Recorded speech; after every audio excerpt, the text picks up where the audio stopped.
정책 제안 공모전을 추진하고 있고 다음 주 금요일까지 아이디어를 공모하고 있습니다. 아마 오른쪽에 보이시는 노란색 포스터를 보시면 좀 참고 가능하시겠는데요. 다양한 의견들을 좀 제시해 주시기를 부탁드리는 차원에서 말씀을 드리는 거고요. 여기 계시는 분들의 적극적인 참여와 함께 주변 분들한테도 적극적인 홍보를 좀 부탁드리겠습니다. 최우수상을 받으시는 분께는 아마 상금 300만 원과 함께 여러 가지 특전이 주어지는 걸로 알고 있으니까 적극적인 홍보를 다시 한번 부탁드리겠습니다. 자세한 사항은 저희 홈페이지를 좀 참고해 주시면 감사하겠습니다.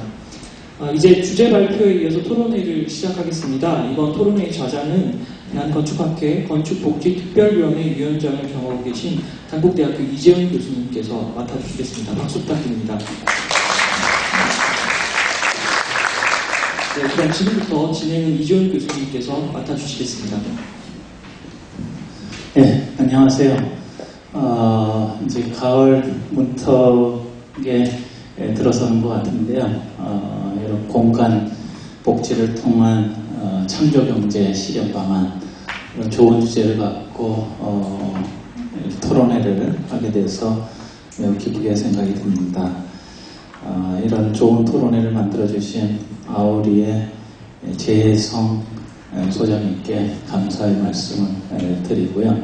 오늘 모쪼록 좋은 발표와 좋은 토론을 통해서 많은 것을 얻어가시길 바라겠습니다. 오늘 전반부에서 기조연설과 주제 발표 두 가지가 있었는데요. 내용을 이제 들어보신 분들은 아시겠지만 이게 공간 복지에 대한 얘기는 좀 한 것 같은데 창조 경제에 대한 내용은 뭐가 있었냐 이런 생각을 좀 하실 수 있을 것 같아요. 사실 공간 복지라는 얘기는 우리가 건축물이나 또는 도시 공간이나 어떤 시설들을 통해 가지고 복지를 추구해 보겠다 하는 것을 주장할 수는 있을 텐데 그 주장이 사회적으로 좀 어필을 하려면 결국 예산을 따오거나 이제 관심을 갖고서 지원을 받아야 되는데 요즘 이제 창조경제라는 아이템이 사실 국가에서 정책적으로 지원하고 있는 경제적인 지원 방안인데요. 저희 공간복지가 그 국가적인 정책 지원 방안하고 연계가 될 수 있으면 정부에서 적극적으로 이제 돈도 지원하고 무슨 정책도 개발하고 하지 않겠나. 그래서 이 공간복지라는 부분이 창조경제랑 좀 엮어져야 우리가 뭔가 결과를 정부 쪽에 말씀을 드릴 수 있을 것 같은데요. 오늘 그래서 후반부에는 지금 토론자로 서울시 주택건축정책관이신 강맹훈 정책관님 나오셨는데요. 일단 인사 좀 해주시죠. 그다음 국토교통부의 주거복지기획과 과장이신 김효정 과장님이 오셔야 되는데 갑자기 일이 생기셔가지고 우리 김경헌 사무관님을 모셨습니다. 한국도시연구소의 서종균 소장님 나오셨습니다.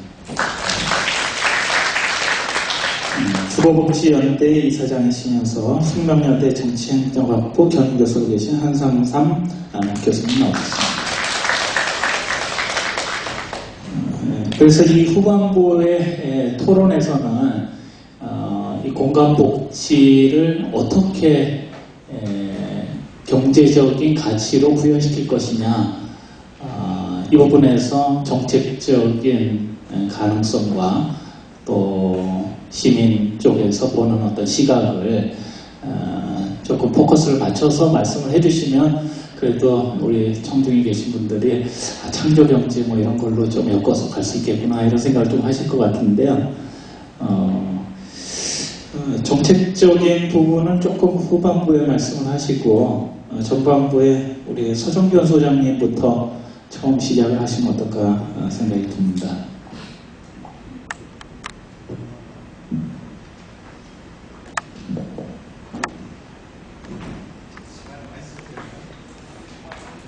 죄송합니다. 죄송합니다. 시간에 대한 안내를 못 해드렸는데요. 지금 3시 40분인데 저희가 원래 3시 30분부터 5시까지 90분 동안 토론을 할 예정으로 있었는데요.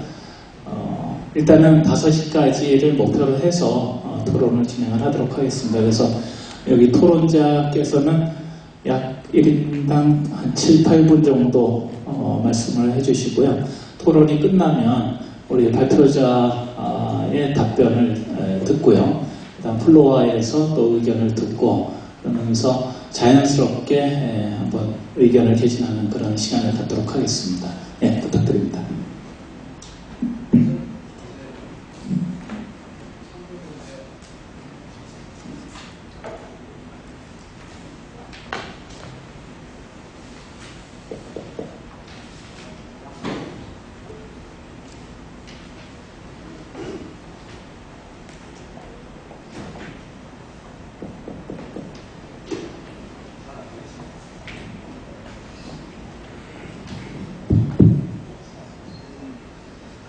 예.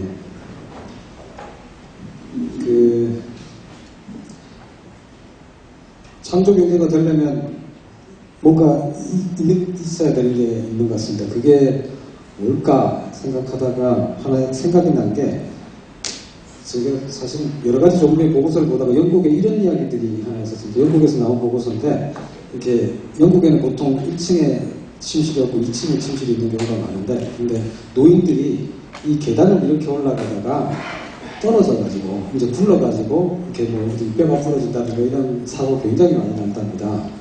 그래서 그 사람들이 부러졌을 때 이제 뭐 병원에 응급실에 실려가고 거기서 비용이 들고 입원하고 뭐 이런 비용들이 좀 있는데, 이런 비용을 줄이기 위해서 계단 옆에다가 이렇게 이쪽에 한쪽에 손잡이 있으면 벽 쪽에다가 손잡이를 갖다 이렇게 설치를 하면 그거에 드는 비용들을 쫙 계산을 하고, 그리고 또 이제 그게 낙상을 갖다가 줄이는 비율을 갖다가 이렇게 계산을 해서 이게 얼마나 남는 투자인가 이런 걸 비교한 걸 봤습니다. 근데 그 비용의 차이가 굉장히 컸습니다. 뭐 한두 배 차이가 아니고 10배, 20배 정도의 절약 효과가 있다. 이런 이야기들을 봤습니다.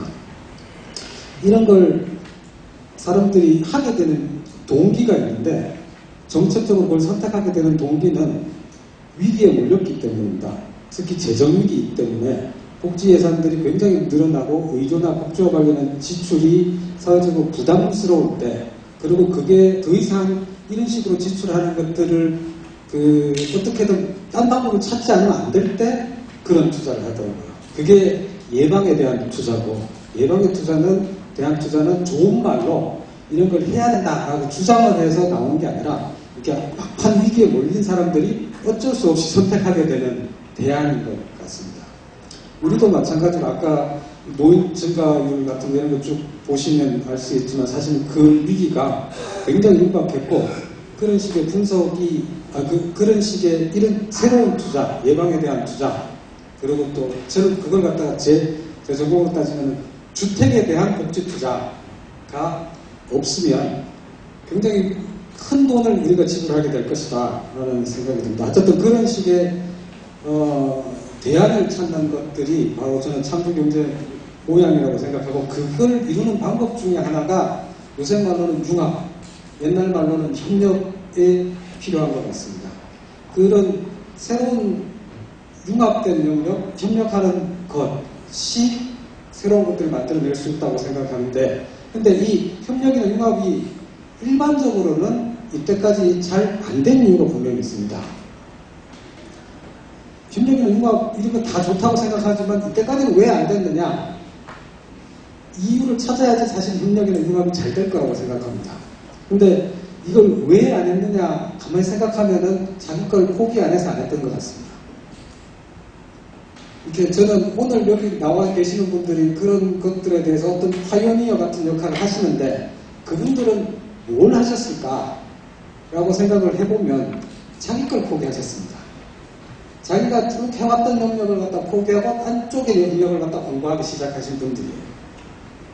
그리고 그 협력이 이루어지려면 한 가지 넘어야 될 어떤 그 기준선 같은 게 있는 것 같아요. 그 기준선이 저는 뭐라고 생각이 되냐면, 내가 만약에 의료 영역하고 협력을 하겠다라고 작정을 했으면 결국 인정받아야 될 사람이 그쪽입니다.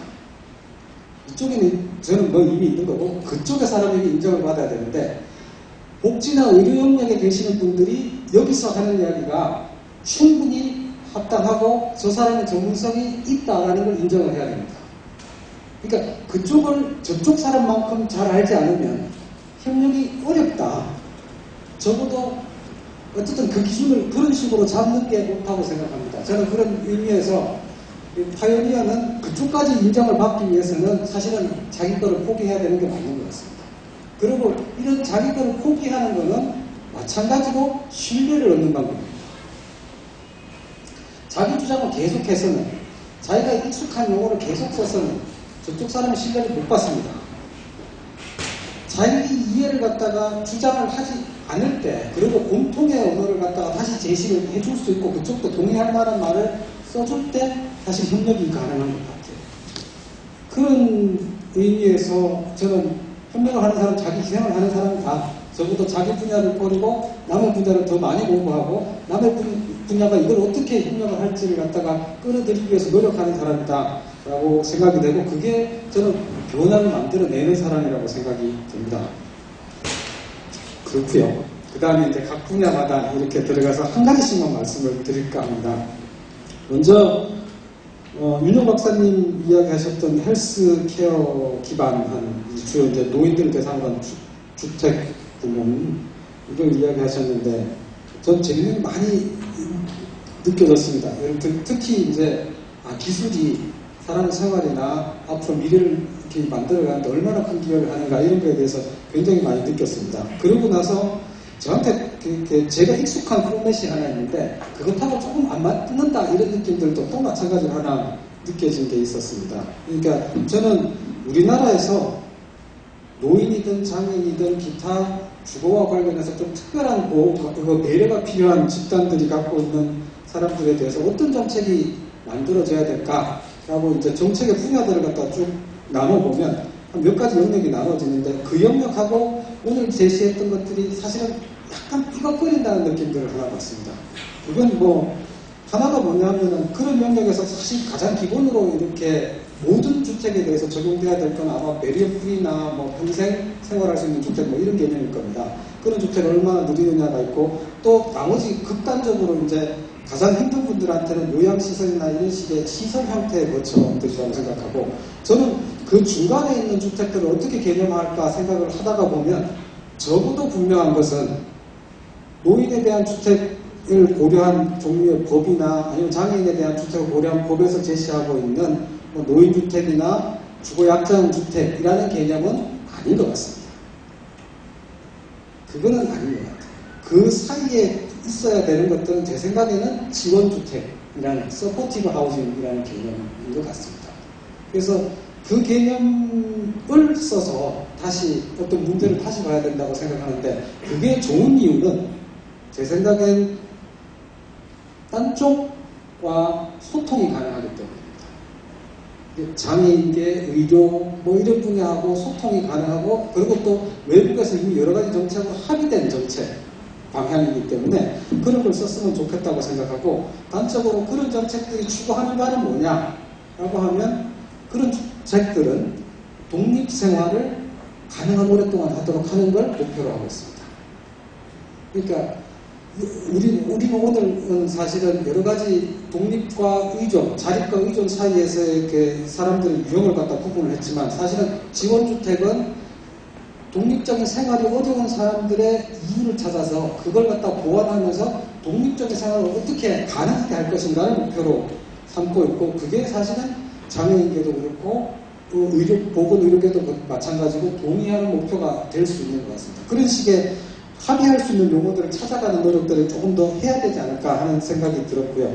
두 번째로 국공립 어린이집에 대한 논의와 관련해서는 들었던 생각이 왜 국공립 어린이집인가 하는 문제가 들었습니다.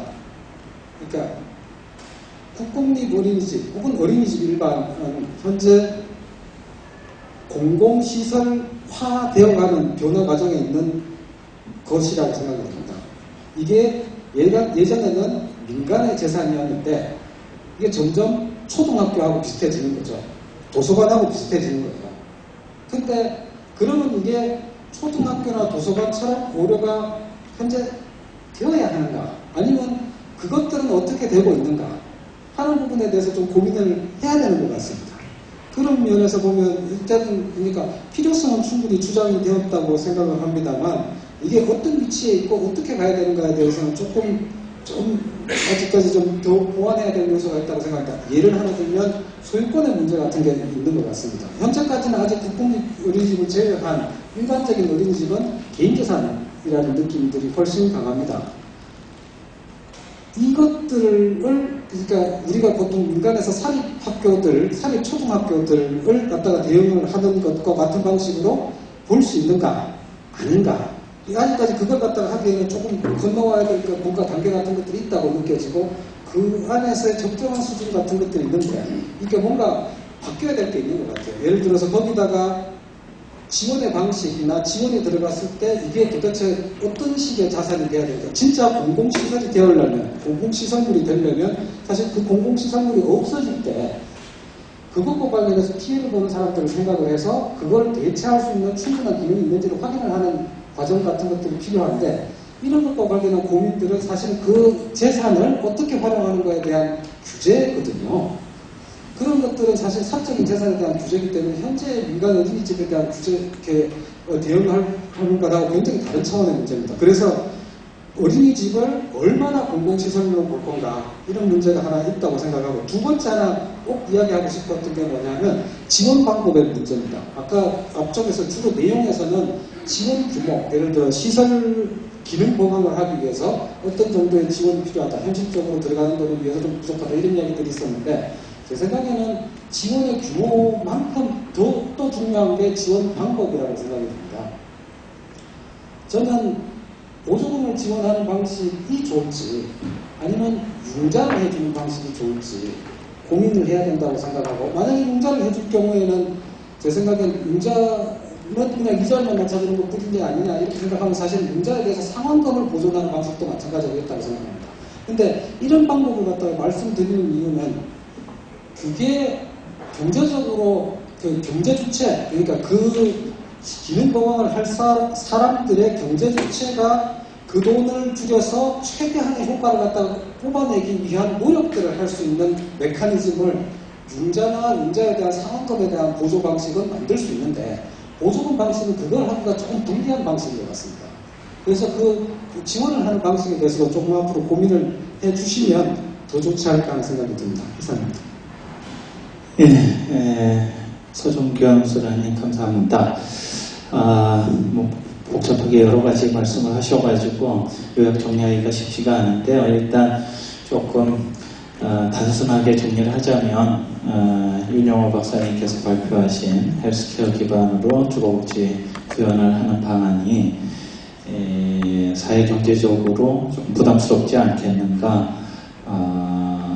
고령자들이 독립생활이 가능한 예를 들면 서포티브 하우징 같은 타입으로 개발을 해서 헬스케어 문제에 들어가는 그런 경제적인 부담을 좀 덜어주는 방안이 창조적 경제 방안이 아니겠느냐 하는 말씀인 것 같고요. 두 번째는 이제 국공립 어린이집 확충 문제에서 이게 민간이 어린이집을 운영하는 것이 좋은 방안이냐 국공립으로 지원하는 것이 좋은 방안이냐에 대해서 조금 더 고민이 필요하다는 말씀인 것 같고요. 마찬가지로 민간 어린이집이 되더라도 시설 개선이라든지 확충을 위한 자금을 보조금 방식으로 주는 게 좋겠느냐 용자 방식으로 주는 게 좋겠느냐 그런 방식에 따라서 실질적으로 또 시설을 더 잘 개선할 수 있는 방안이 생길 수도 있는 거 아니냐 이런 취지의 말씀이신 것 같습니다. 일단 그 주거복지연대 우리 한상삼 이사장님 말씀을 계속해서 듣도록 하겠습니다. 예, 이 토론의 섭외를 받을 때 이제 이 시조연설 주제가 마을 공터제 중심의 공간복지 실현 이런 영역이기 때문에 상당히 기대를 가지고 좀 할 말 있겠다 이런 생각을 했습니다. 기존 연산에서 나타내는 대로 서울시 저층 주거비율이 70년대 88.4%였다가 2005년도에 19.8% 정도, 지금은 아마 15% 정도가 들어갈까 이런 생각이 듭니다. 그나마도 이제 남아있는 주거 환경이 지역 결합하고 상당히 위험에 많이 노출되어 있다는 거, 그런 여러분들도 다 이해할 것입니다.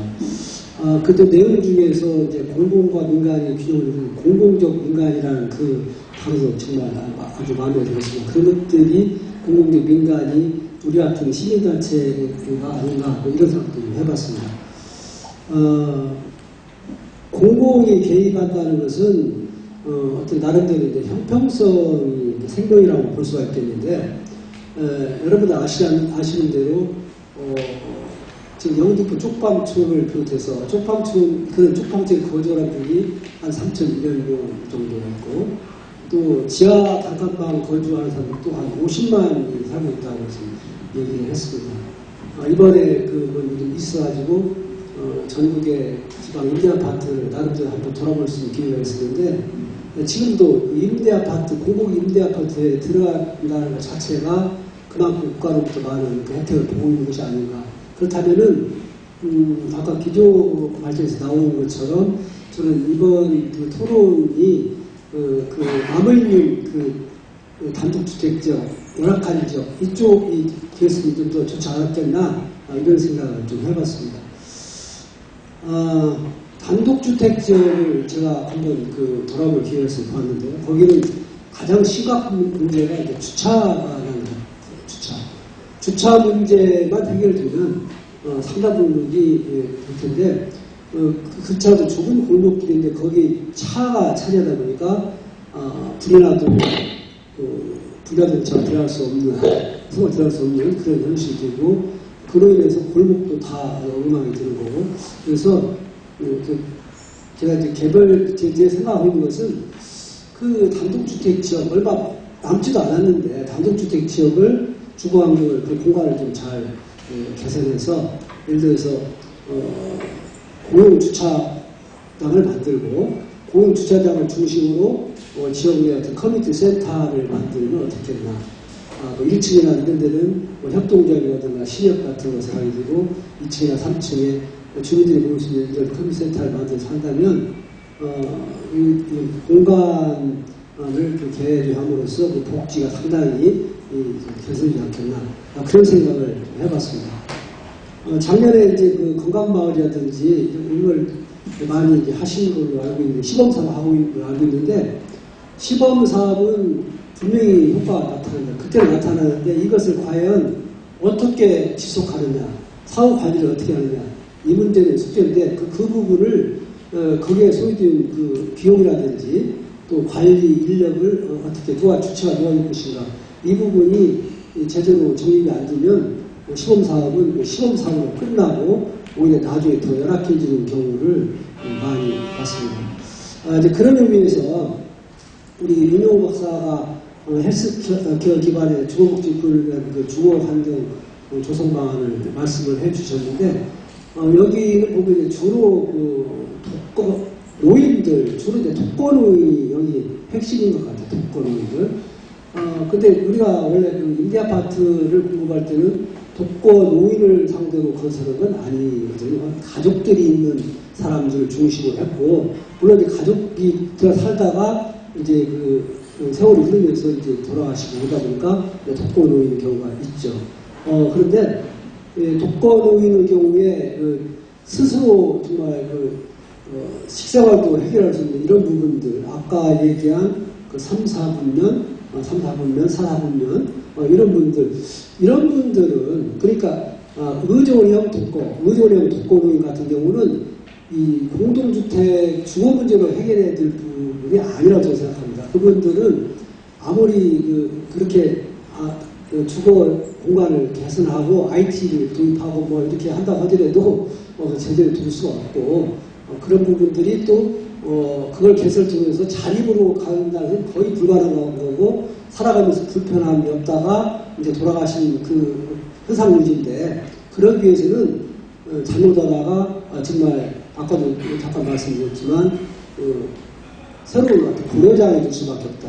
영구임대 아파트도 저도 많이 가봤고 또 실제 관리를 해봤고 그랬는데 영구임대 아파트 가보면 스스로 밥도 해먹을 수 없는 그런 분들이 많이 있어요. 그런 분들을 이제 사회복지법인 복지위원회나 이런 데서 이 평일에는 점심 같은 걸 제공하고 그러는데 그 점심을 주지 않는 그 주일날이라든지 휴일 같은 때는 점심을 이렇게 더 많이 싸가지고 집을 가지고 먹는 이런 경우도 있고 그래서 정말 주거 시설을 아무리 현대화하고 아무리 잘한다고 하더라도 무슨 주거 공간만 이 현대 주거 가지고는 독거노인들, 의료용 독거노인들 해결할 수 없다. 저는 그렇게 보고 있습니다. 그래서 그분들을 위해서는 그 시설은 아니지만 어떤 그 독립된 그 주거 공간이 보장이 되면서 상당 부분을 같이 할 수 있는 그러니까 건강관리라든지 또 취미생활도 같이 할 수 있고 그럴 수 있는 새로운 그런 형태를 개발해야 되지 않겠느냐 저는 그렇게 생각합니다. 나머지 부분들도 전부 한 3년에 걸쳐서 연구를 했다고 하시니까 많이 고생하셨고 분명히 앞으로 나아간다면 많이 주거복지에 도움이 되겠죠. 그러나 지금으로서는 적어도 공고에서 그쪽에 우선순위가 그쪽은 아닐 것 같다는 그런 생각을 하고 한다고 하더라도 주호까지 하는 것보다는 단지 개념에서 필요한 시설을 좀 보완하고 주호에서는 배려품이라든가 기초적인 것만 하는 것이 맞지 않겠느냐 이런 생각이 듭니다. 그 다음에 이제 그 어린이집에 대해서 이렇게 말씀을 하셨는데요. 제가 어린이집 전문가는 아니지만 거기 보니까 어린이집이 한 7가지 종류가 지금 현재 나와 있어요. 7가지 종류가. 근데 아까 우리 선윤 박사 얘기한 것처럼 왜 국공립 어린이집인지 그걸 잘 모르겠어요.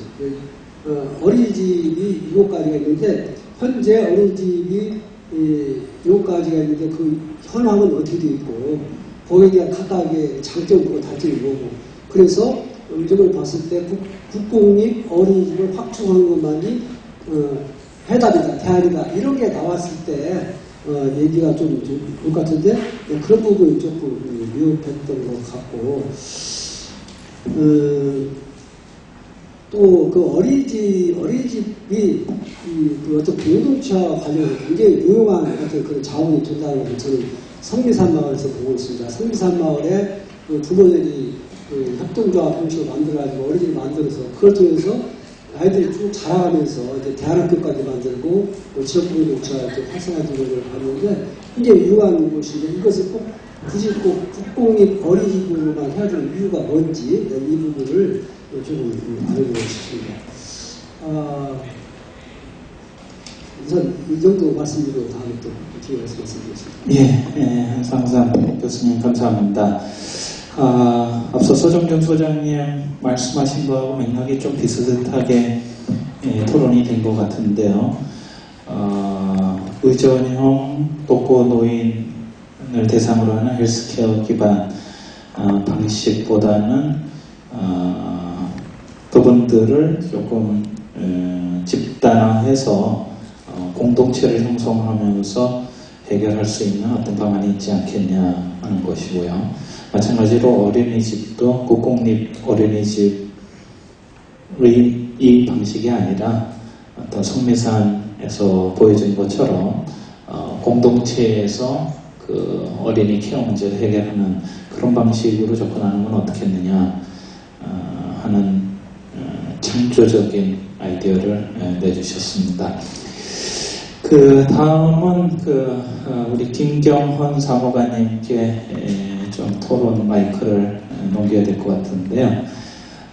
지금 앞부분에서 발표한 주제 발표의 내용들이 이제 공간복지를 통해서 궁극적으로는 이제 복지를 이루자라는 부분이 있고요. 또 그 공간복지 대상이 임대아파트거나 마을 공동체거나 어린이집에서 좀 주거공간하고 또 엮어져 있는 부분도 있어서 주거복지과에서 생각하고 있는 주거복지 지원 방안을 좀 말씀을 해주시고요. 그 다음에 복지부에서 아마도 예산을 많이 갖고 있을 텐데 주거복지과에서 그 복지부 예산을 어떻게 이제 건축 도시 주거 분야에 조금 끌어올 수 있는 방안은 없는지 뭐 그런 쪽으로 좀 말씀을 해주시면 좋을 것 같습니다. 예, 국토교통부 주거복지계획과 김경월 사무관입니다. 먼저 아까 이제 세 분 이제 발표 잘 들었습니다. 사진 현장으로 이제 현장감 있게 좀 잘 봤고 또 국내외 사례 같은 거 정밀하게 꼼꼼히 보셔가지고 아주 실천적인 대화를 해주신 거에 대해서 감사하게 생각을 합니다. 국토교통부는 기본적으로는 이제 국토나 도시계획을 이제 관장해 왔고 또 임대주택 이제 구체적으로는 이제 주택 공급, 특히 이제 이쪽 분야에 있어서는 공공 임대주택 공급 이런 관점에서 이제 업무를 추진을 해왔습니다. 최근에 이제 점점 복지가 강화되고 좀 사회적 관심사가 되면서 이제 보금자리 주택 공급을 하면서도 고령자용 주택이라든가 이런 쪽에 좀 관심을 이제 일정량을 공급을 해왔고 또 작년에 주거약자 고령자 장애인 등 주거약자 지원에 관한 법률 제정이 되면서 의무 비율 같은 것도 정하고 또 고령자 주택 같은 거 매뉴얼 그리고 기존용자 이런 측면에서 해왔습니다. 다만 이런 거는 조금 초기 단계에서의 정책이었던 측면이 있고요. 좀 더 적극적이고 좀 포괄적인 관점에서 어떻게 접근해야 할 것인가 이런 쪽에 좀 과제가 있는 상황입니다. 다만 이제 복지 특히 주거복지와 이제 창조경제 두 가지 관점을 좀 나눠서 일단 말씀을 드리면요. 주거복지 같은 경우는 이제 보편적 주거복지, 맞춤형 주거복지 이런 식으로 해서 기본적으로는 좀 전통적인 복지 개념이 있을 것입니다. 좀 기초생활수급자들에게 지원이 되어왔던 주거급여, 소위 주택 바우처 제도 서울시가 이제 선도적으로 해오셨던 거긴 한데 이걸 이제 좀 더 포괄적으로 제공하는 이런 국토부의 좀 중요한 정책 과제가 있습니다. 근데 이런 측면에 이제 복지가 있는가 하면 또 하나는 국토교통부의 본질적 기능이 무엇이냐. 아까도 말씀드렸지만 공간관리 그리고 이제 주택 공급 이런 쪽에 이제 전통적인 기능을 역시 또 중요시 해야 되겠다는 것입니다. 그래서 공공임대주택, 행복주택도 이제 한 일부가 되겠는데 이제 이런 관점에서 어떻게 이제 복지를 결합을 할 것이냐 이런 관심이 항상 있습니다. 아울러 창조경제라는 것이 무엇이냐 참 어려운 개념 측면이 있는데요. 기본적으로는 국민의 상상력과 창의성을 이제 과학기술을 비롯한 이제 융복합을 해가지고 산업시장을 창출하고 기존 산업도 강화해서 좋은 일자리를 만들겠다는 것입니다. 좋은 일자리라는 것은 그 개인이 이제 고부가 가치를 만들어내는 양질의 전문성을 갖는 그런 직업 분위를 만든다는 의미도 있고 또 하나는 사회에 어떤 기여를 할 수 있느냐 이런 관점에서도 또 중요한 이제 의의가 있을 것입니다. 양질의 전문성 이제 있는 측면에서 이런 측면에서 이제 주거복지사라는 이제 직업을 이제 자격을 기존의 민간 자격이던 걸 국가 공인 자격을 만드는 걸 노력을 이제 연구를 하고 있는 상황이고 그 밖에도 그런 상황입니다. 다만 이제 아까도 말씀드렸지만 이게 결합이 되면 이것이 우리가 말하는 그러니까 기존의 주거급여를 딱 주고 끝나는 것은 좀 생산적 복지의 예는 아니죠. 생산적 복지라는 것은 이제 기존의 복지 목적을 취지를 달성하면서 일자리를 일으키고 또 더 많은 생산을 연결되는 것이 창조경제이기 때문에 이라면 그것이 결국 생산적 복지가 아니냐. 그러면 국토교통부는 무엇을 할 수 있느냐? 국토부는 예전부터 이제 복지 논쟁이 있을 때 SOC가 복지다 이런 논리를 항상 주장해왔습니다. 도로가 복지고 그리고 이제 공간 이제 산업단지 이런 것이 복지다. 결국에는 모두가 사용할 수 있기 때문에. 근데 아까 이영봉 교수님께서 말씀하셨던 관점이 굉장히 좀 좀 더 구체적인 좀 더 이렇게 나아간 관점이 있으셨던 것 같습니다. SOC가 복지인 걸 넘어서서 우리가 살고 있는 공간이 복지다. 복지로 연결할 수 있는 것은 공간을 담아내자.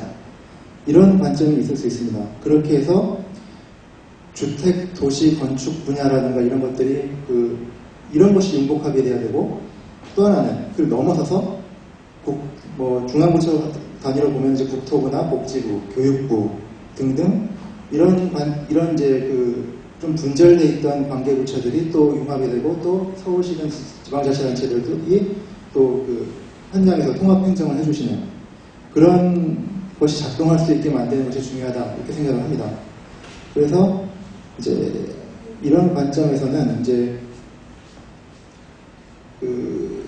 아까 예산을 이제 어떻게 이제 넘어오느냐 이런 이제 말씀을 하셨는데, 일단 기본적으로 이번 정부에서 복지부 기존의 이제 기초생활수급제도를 맞춤형 복지제도라는 이름으로 재편성하면서 복지부가 그러니까 생계급여, 그리고 국토부는 주거급여, 그리고 교육부는 교육급여를 분할해서 각각 목적에 따라서 약간 다르게 하지만 전체적으로는 유기적으로 작동할 수 있게끔 그런 것을 하고 있고요. 또 하나는 이제 공공임대주택 공급을 이제 강화하면서 이제 또 하나 이제 여기서 제기됐던 이런 식의 헬스케어라든가 이런 관점, 그리고 공동정원 이런 것을 담아낼 수 있는 그런 쪽으로 이제 모색을 하고 있습니다. 네, 이상입니다. 너무 많은 말씀을 해주셔가지고 한마디로 요약하기는 쉽지는 않은데요. 사실 국토해양부에서 하고 있는 SOC 사회기반시설 투자가 복지다라고 하는 것은 밖에서 보면 조금 이제 너무 심한 얘기처럼 이렇게 들려지는데, 말씀하신 것처럼 그냥 SOC가 복지가 아니라 건축이나 도시 이런 공간들이 수요자에게 충실한 공간으로 활용될 수 있고, 또 수요자의 요구에 맞춰서 다양하게 질적으로 향상된 모습으로 활용될 수 있을 때 이제 그것이 복지가 되는 차원으로 보면, 이제 이용범 교수님 말씀하신 어떤 마을 공동체 중심으로 꾸며진 어떤 새로운 마을의 모습 이런 것들이 실질적인 공간 복지가 될 수 있을 것 같다는 그런 생각이 듭니다. 아무튼 지금 김경환 사무관님께서 말씀하신 것처럼 주거복지가 독립적으로 활동하는 것이 아니라 보건복지부하고 교육부하고 연계해서 융복합적인 사고를 통해서 복지의 어떤 새로운 분야를 창출해내기 위해서 고민을 하고 계시다는 말씀을 아주 긍정적으로 듣도록 하겠습니다. 다음은 이제 서울시 주택건축정책관으로 계신 박명원 정책관께서 서울시에서 진행하고 있는 공간복지 관련한 사업들을 소개를 해주실 것 같습니다. 부탁합니다.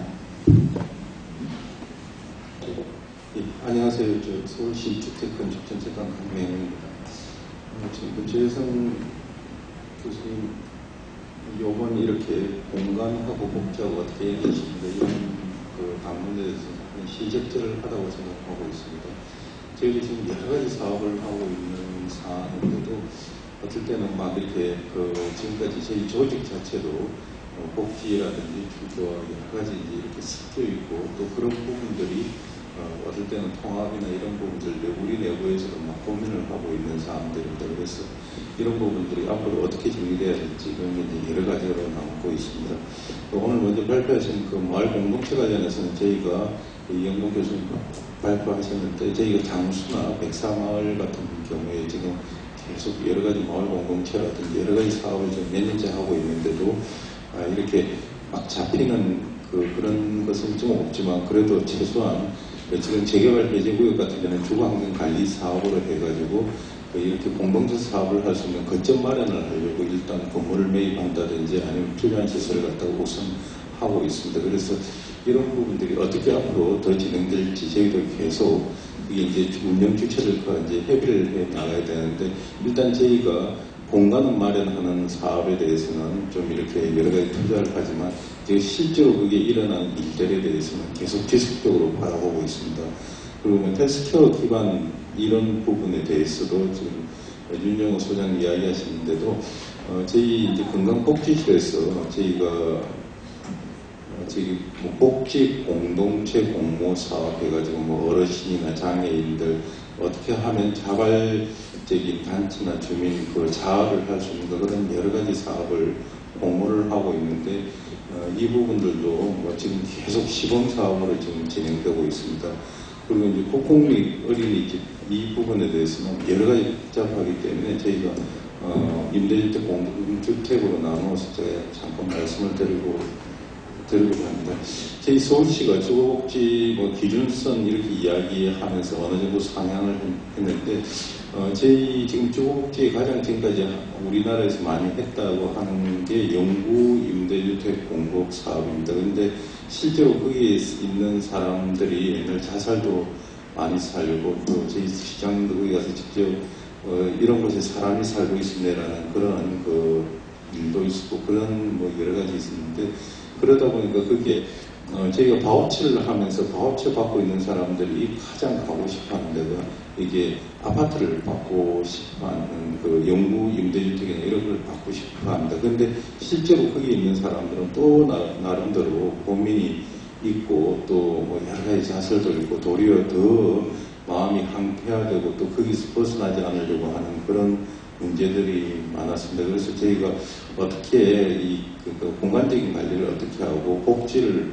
집단을 어떻게 하고 그 다음에 공동체를 어떻게 살릴까 하는 여러 가지 이제 이야기를 논의를 하고 상계 부서가 주택실과 그 다음에 복지실 그리고 이제 마을 공동체 담당관 이렇게 현재 있는데 결국 이것도 진행 중에 있습니다. 그래서 저희가 이제 기본적으로 공간에 대해서는 앞으로는 이렇게 고립되고 집단화되는 그 영구 임대주택보다는 저희는 이미 그 맞춤형 임대주택 지금 이제 행복주택도 기존에 있는 사람들한테 많이 가는 건데 저희가 이제 기존에 있는 동네에서 그대로 살 수 있게 전세금 지원이라는 이런 제도로 많이 가고 있습니다. 그래서 아까 이야기한 공동주택 같은 경우에 정말 또 그렇게 또 빈약한 그 한 부분에 대해서는 아까 그 협동조합형 그 임대주택을 지금 가양동에 지금 24호 짓고 있습니다. 그리고 노인 의료 안심주택이라 해가지고 그 저기 신내동에 서울 의료원이 이제 새로 있습니다. 그래서 그 주변에 있는 땅에 대해서는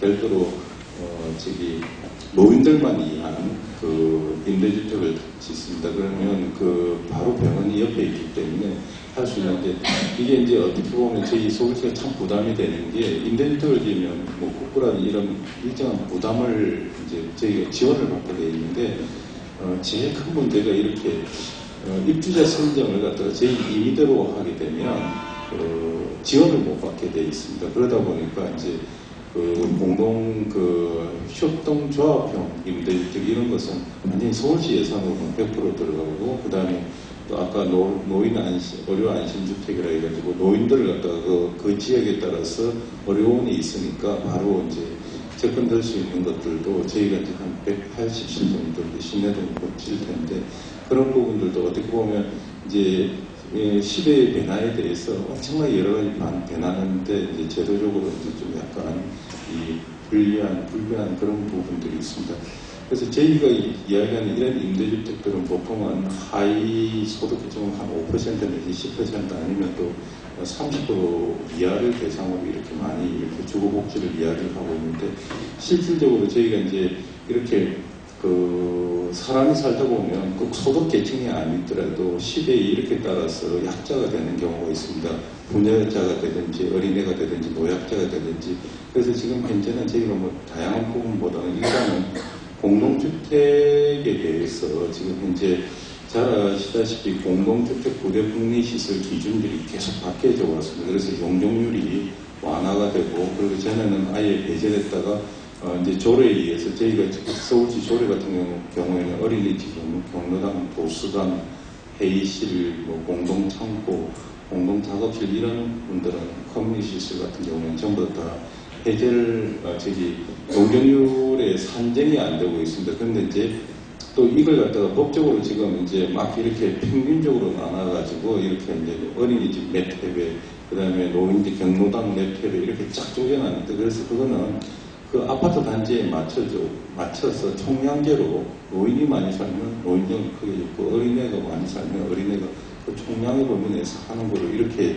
저희가 정한 바 있습니다. 그리고 건축 심의 기준에서는 건축 심의를 할 때 저희가 그 지역 생활권을 갖다가 어린이집이나 경로당 그 다음에 도서관 이런 것들을 조사해가지고 생활권에 필요한 숫자를 이제 가지고 오게 하는데, 지금 그렇게 따지니까 보통 한 어린이집 같은 경우에는 지금 현재 기준보다 한 3배 정도 더 이제 설치를 보통 지금 건축심의에서 하고 있습니다. 그래서 이런 부분들이 저희가 이제 지금 어떻게 보면 가장 쉽게 저희가 이제 제도적으로 밀어붙일 수 있는 게 공간을 확충하는 건데, 근데 이런 저희가 이제 이 실제로 어린이집에 운영하는 이쪽에 보면 그 국공립 어린이집에 대한 선호가 너무 높습니다. 그러면 그 국공립 어린이집의 선호가 높으면 국공립 어린이집은 지원이 되고 또 어린이 그 비용이 일정하게 제어가 되는데,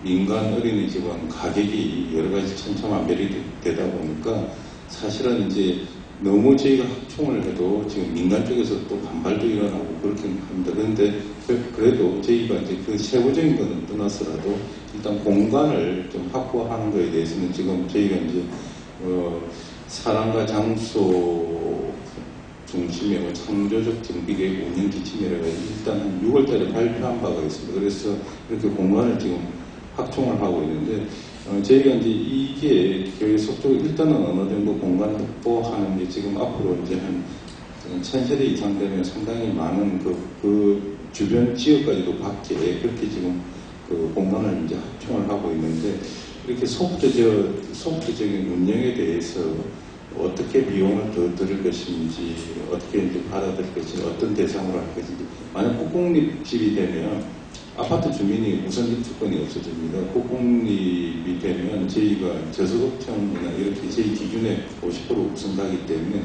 그런 부분들을 어떻게 조정을 할지, 어떤 기준을 세워야 될지, 이런 부분들이 지금 이제 상당히 이제 이렇게 이렇게 갈등이 있을 것 같고, 저희도 이제 마을 공동체 같은 경우도 여러 공간들을 지금 여기 제공을 하고 있지만, 정말 이제 공간은 하나의 여건일 뿐이지 그게 뭐 완성이 아닌 것 같습니다. 그래서 사람이 어떻게 있고 소통하고 활동해야지만 이게, 그리고 또 잘못하면 이렇게 지금 도시의 익명성 같은 이런 것도 좋아하는 사람들도 있는데 그걸로 더 이렇게 통제가 되는 건지 안 되는 건지, 그래서 저희가 볼 때는 약자들은, 사회적 약자들은 항상 관심을 받는, 서로 이렇게 관심받고 소통할 수 있는 그런 공간이 좀 더 필요하지 않느냐. 그리고 뭐 젊은 사람은 꼭 그렇지는 않을 수도 있고, 그 익명성을 보장되기도 원하는 사람도 있는데,